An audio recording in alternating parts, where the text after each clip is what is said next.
gentlemen. Don't we get to look before we buy?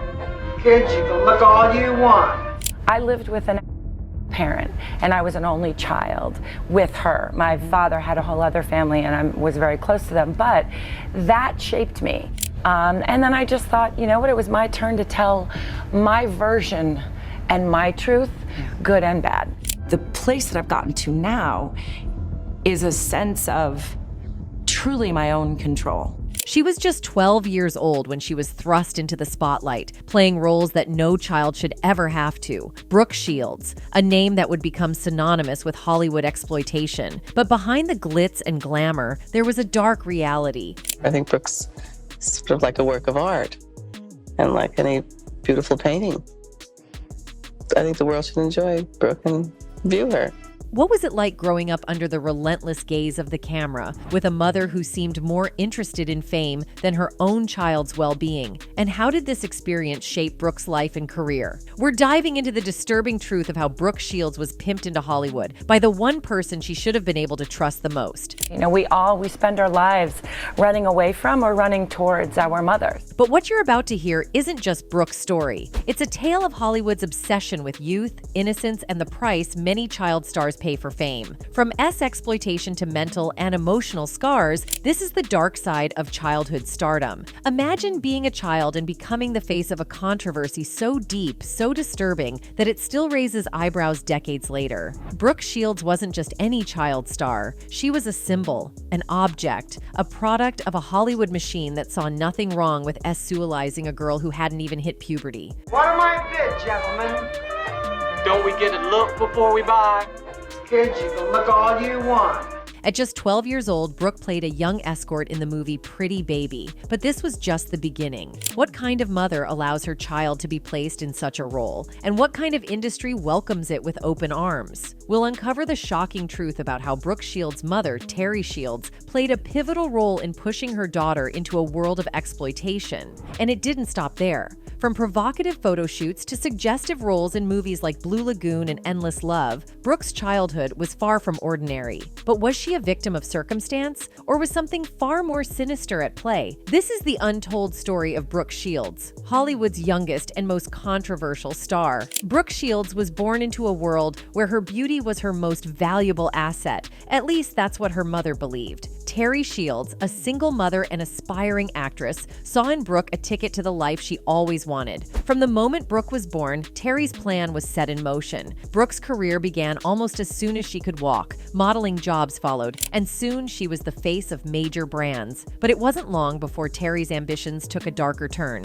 I was a baby model, then I was a child model, and I did catalogs and clothing ads and shampoo ads, whatever I got cast in. When Brooke was just 12 years old, she was cast in the role that would define her early career, a young escort in Pretty Baby. Directed by Louis Malle, the film was intended to be a critical look at child exploitation. But for Brooke, it was more than just a role. It was her reality. Critics praised the film, but many were horrified by the sexualization of a young girl. Brooke appeared unclothed in the movie, sparking outrage and debate about the ethics of such a portrayal. But for Terry Shields, it was all part of the plan. She believed this role would catapult Brooke to stardom, and in many ways, it did. But at what cost? Brooke Shields was only 12 years old in Louis Malle's Pretty Baby. According to Distractify, Shields worked 12 to 15 hours per day and wore an antique footwear that injured her skin. Furthermore, co-star Susan Sarandon slapped her in 9 consecutive takes because it apparently couldn't be faked. In a 2023 interview with The New Yorker, the actress spoke candidly about her role in the controversial film. She stated, "See, I think it's the most beautiful movie I've ever made. It's the only real quality film I've ever been in. I value that movie in such a different way and wrote my thesis on it. I'm fascinated with that journey of innocence to experience and who owns it. Do they become a victim to it or do they not? It's very interesting to me, that movie. You couldn't make it today, obviously."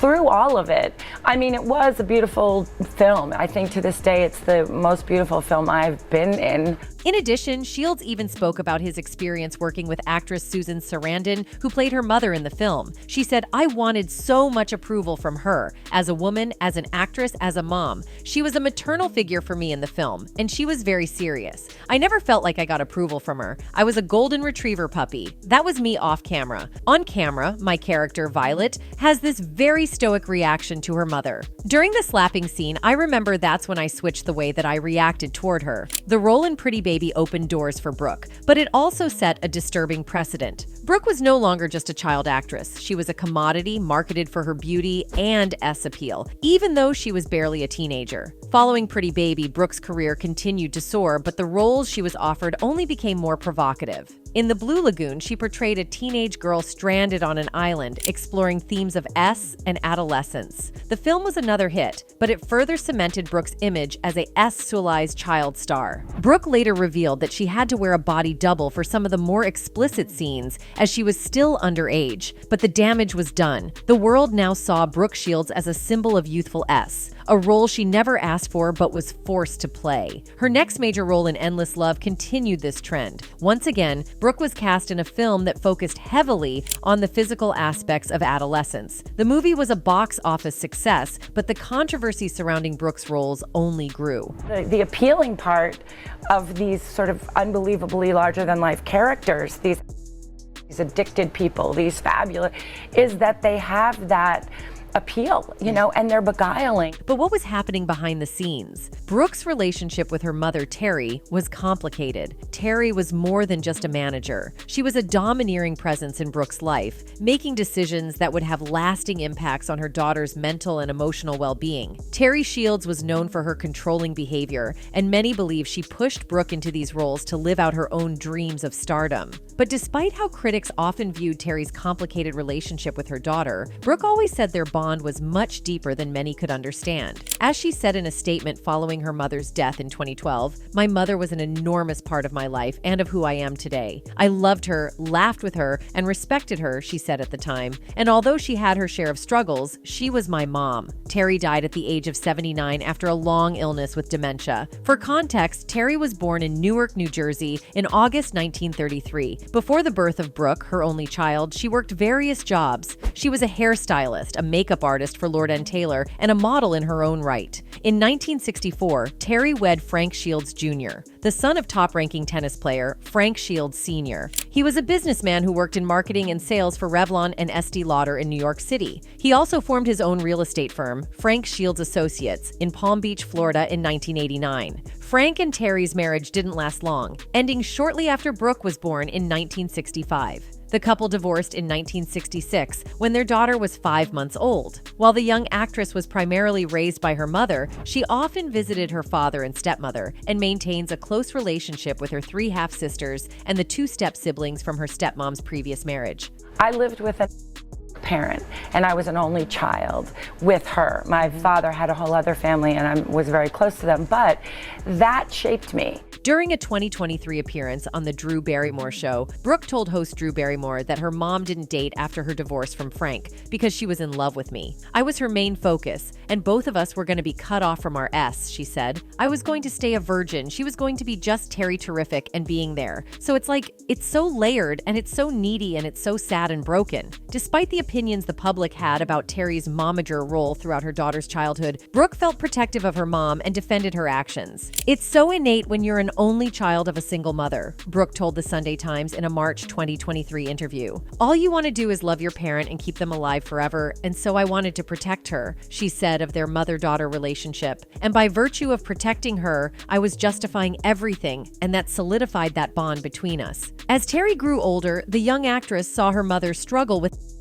Following Terry's death in 2012, Brooke wrote a book about her relationship with her mom, in part because she was so horrified by the critical obituaries, the Sunday Times noted. Titled, "There Was a Little Girl: The Real Story of My Mother and Me." The memoir was published in 2014 and shared the story of Terry's long struggles with and her daughter's long-held desire for her to quit. "You don't ever recover from losing a parent," Shields said at the Variety studio at Sundance in January 2023. "It's a primal thing. You learn to put it in a different place in your heart. I also said goodbye to her every time she drank." The actress added, "She wasn't present. I knew who she was capable of being because it was in there. I feel sad that she's missing out on this. She's probably looking down saying, I didn't get enough screen time." Although Brooke spent the majority of her childhood with her mother, she maintained a strong bond with her father. Running a typical household with regular rules and scheduled meal times, Frank wasn't fazed by his daughter's fame, rarely mentioning it or sharing his opposing stance on the decisions his ex-wife made regarding their daughter's career. "My dad was just in absolute denial about it," Brooke told the outlet of the massive fame she had amassed as a teenager. "And that made me adamant about turning out okay so that he would be proud of me." Terry was Frank's first marriage, but he remarried after they divorced in 1966, tying the knot with Diana Dee Dee Lippert in 1970. They had 3 kids together, daughters Marina, Olympia, and Christina. Frank was also the stepfather to Diana Auchincloss Cunningham and Thomas Gore Auchincloss from Diana's previous marriage. In any case, as Brooke Shields was maturing, the emotional toll of her childhood experiences began to surface. The constant pressure to maintain her image, combined with the public scrutiny of her personal life, took a heavy toll on her mental health. Affected my relationships. I mean, Andre was one of the best parts of my life. I mean, he helped me sort of disengage. But despite the challenges, Brooke managed to navigate the treacherous waters of Hollywood, eventually finding her own voice. She became an advocate for other child stars, speaking out about the exploitation she experienced and the need for greater protections for young actors. Brooke's story is not unique. Other child stars like Corey Feldman have also spoken out about the dark side of Hollywood. Corey Feldman's career in Hollywood began at an astonishingly young age. By the time he was just 3 years old, Corey was already appearing in commercials, a prelude to the fame that would define much of his childhood and teenage years. The 1980s saw Corey catapulted to stardom through a string of successful films that quickly established him as one of the most recognizable child actors of the decade. His breakout role came in 1984 with the release of Gremlins, a Steven Spielberg-produced horror comedy that became an instant hit. Feldman's performance as Pete, a mischievous young boy, was well received, and it wasn't long before he was cast in another major production. The following year, Corey starred in The Goonies, a film that has since become a cultural touchstone. In The Goonies, Feldman played the wisecracking mouth, a role that showcased his comedic timing and solidified his place in the hearts of audiences worldwide. However, it was his role in Stand By Me, 1986, that truly demonstrated Feldman's depth as an actor. Playing Teddy Duchamp, a boy scarred both physically and emotionally by his father's abuse, Feldman delivered a powerful performance that resonated with both critics and fans. This role was particularly poignant, as it seemed to mirror the turmoil Feldman was experiencing in his own life off-screen. As Feldman's career continued to flourish, he appeared alongside Corey Haim in The Lost Boys, 1987, a vampire-themed horror comedy that further cemented the pair as teen idols. The film's success led to the duo being dubbed the Two Coreys, and they went on to star in several other movies together, including License to Drive, 1988, and Dream a Little Dream, 1989. But behind the scenes, Feldman was enduring a much darker reality. The pressures of fame at such a young age, combined with a lack of adequate protection and guidance, left him vulnerable to exploitation. In later years, Corey Feldman would reveal the extent of the abuse he suffered during this period, describing how he was essayed by powerful figures within the industry. Feldman has been speaking out for years about the he and his friend Corey Haim suffered when they were just kids in the industry, but his claims were often ignored or not taken seriously. Feldman has repeatedly said that he and Haim were essayed as young actors. In interviews, he's opened up about how terrifying it was, saying that kids are scared and that the people who did this to him were people he thought were his friends. Kids are scared. You know, I could say that the two people that did it to me were both close friends of mine. Or so I thought. Feldman claims that Haim had it even worse than he did. In his book, Choreography, Feldman alleges that Haim was R-worded on the set of the 1986 film Lucas. Just a year later, their famous film The Lost Boys came out. According to Feldman, it was during the filming of The Lost Boys that both he and Haim experienced more A. Feldman insists that this wasn't a well-kept secret. A lot of people knew what was going on on but chose to stay silent. It was when we were both on the set of Lost Boys that, things were happening to both of us. Yeah, or did they know and they just weren't doing anything about it? I mean, I know he told a lot of people. That's the thing that's so upsetting to me. It's not like it's just me that knows this story.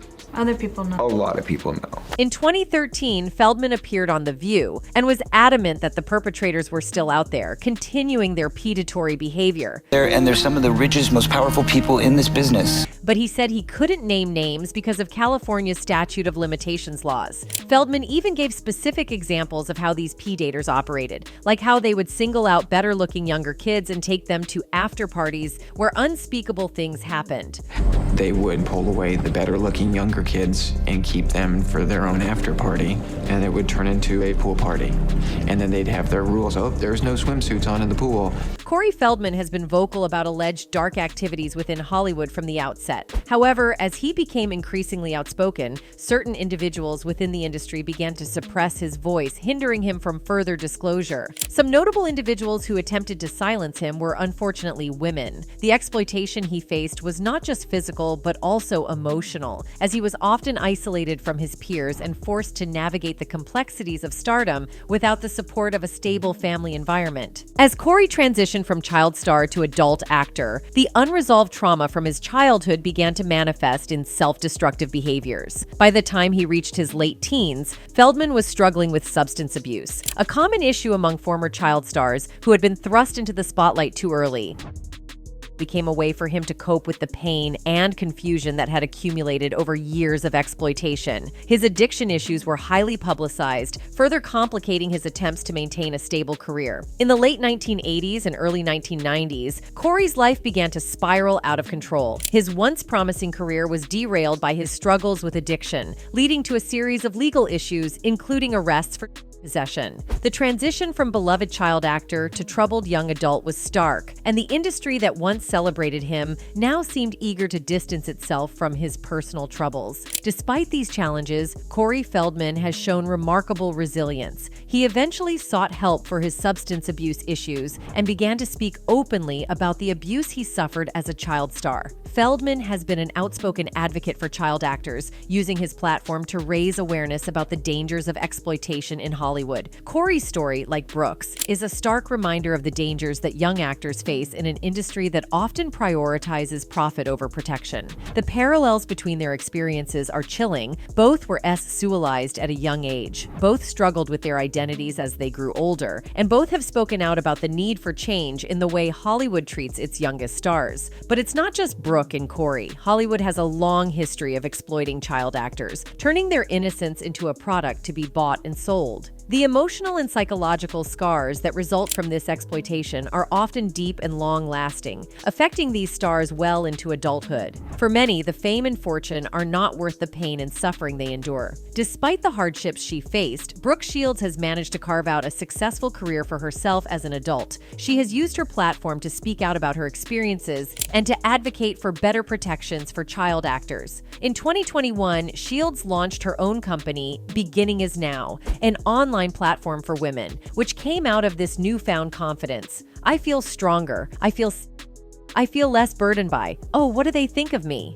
I'm not encumbered in the same way that I spent a great deal of my youth in. I still care about people, but I don't put myself in this position to feel less than. And all of a sudden I was like, why am I not represented? Why am I told, you're over because you're not in your 20s? I'm 56 and I feel more empowered now than I ever did. Her story is one of resilience and strength, a testament to her ability to overcome the challenges that were thrust upon her at such a young age. Brooke Shields' legacy extends far beyond her status as a former child star. She stands as a resilient survivor who has turned her painful experiences into a force for positive change. Her journey serves as a powerful reminder of the dangers inherent in Hollywood's fixation with youth and beauty, highlighting the urgent need for stronger protections for vulnerable child actors. Having navigated the treacherous waters of early fame and exploitation, Brooke has reclaimed her narrative, refusing to let her past roles define her. Today, she continues to work in the industry on her own terms, leveraging her platform to advocate for the well-being of young actors. By sharing her story, Brooke has become a beacon of hope and change,